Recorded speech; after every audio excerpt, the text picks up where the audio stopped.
waxaana loo sheegay dad siyaasiyiin waliba xildhibaana inay tageen ay rabaan inay damiin ku soo daayaan taas ma aqbali doono mana aqbali karno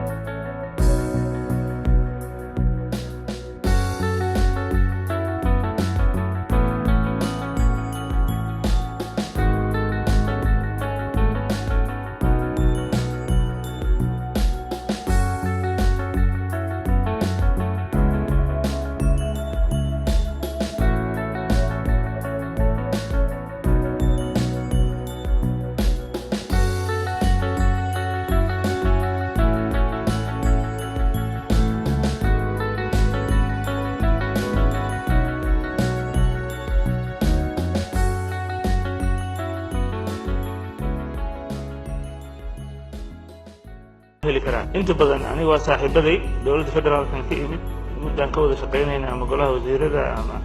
marka waxaan ku yiraahdaa dawladda federaalka waa kaga soo tagay dawladda hoosaan imid xamare maxaad ii daba socotaa maana dhaaftaan waa dib mushkilad jirta waay oo ah siyaasadii ayaa waxay isu bedeshay dadka qaarkood danley oo arrimo dana gaar ah iyo magacii ay ummadda u hayeen runtii xafiisyadiina maxaa dhib ku ah